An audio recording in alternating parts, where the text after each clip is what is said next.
Okay, so working on our transform boundaries now. Our transform boundaries, this one does not allow me to show the convection currents. We're going to look at this as though we have a continental plate here and a continental plate here. And what happens is that these plates aren't straight, so there's going to be some friction along these.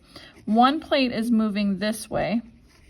The other plate is moving this way, which would be related to those convection currents. I just can't show that well in this picture.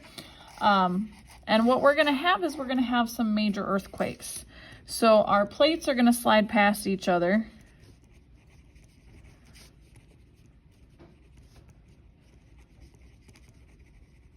We get friction that causes sudden jerks.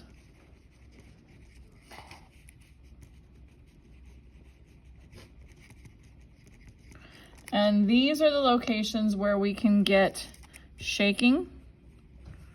And the shaking can be more severe than most of your other earthquakes. So we get sudden jerks and shaking, and we get an earthquake. Transform quakes, or transform boundaries, tend to produce the worst earthquakes. So we get our earthquakes. We can get earthquakes at any other boundary too, but the strongest earthquakes tend to be at our transform boundaries. And transform boundary, make sure that you put that they slide.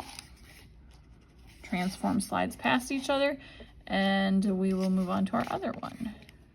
All right, our other transform boundary is going to be one that occurs in the ocean. So when we have two oceanic plates, now here I try to draw the convection currents, but you're gonna have to think three-dimensionally for this. So our convection currents, one would be going like into the paper, the other one would be coming out of the paper, such that they're sliding past each other like so. And this would be all along the boundary. Now, when that happens, it ends up causing some circulation of the water, which then can cause tsunamis to form. Now, does that mean they're this big right away? No, they grow as they get closer to the land. And one thing with tsunamis is if it's really, really close to the land, it's probably not going to develop into a giant tsunami. But it has to be a certain distance away for it to actually form a dangerous tsunami. So we've got our people over here. Oh no! But it's going to end up forming a tsunami. And let's spell that too.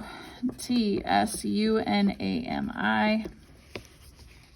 The other thing is if it's really far from land, it won't develop as much because it's going to end up losing its energy as it gets, the further it has to travel, the more it's going to lose energy. But if it's too close to the land, it can't build up the energy. So there's kind of a sweet spot distance from land where you can get your worst tsunami. Don't ask me what that distance is at the moment. You could research like where have the worst tsunamis formed, and it also depends upon the strength of the earthquake too. So you'd have to have a strong earthquake, and you would have to have a certain distance from land in order for that tsunami to occur. So transform again are the slide boundaries.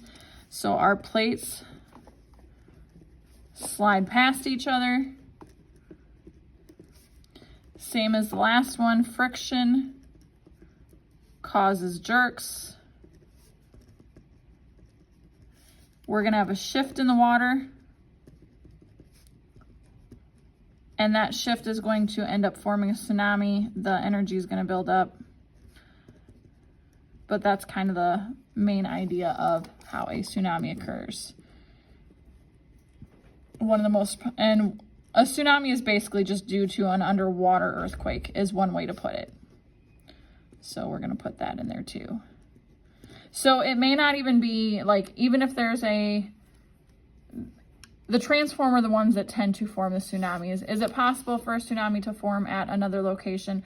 It's possible, but the transform boundaries are the most likely to form tsunamis. And one of the most common locations is Japan. Japan is far enough away from some of those boundaries that if an underwater earthquake occurs, we can have a tsunami form from it.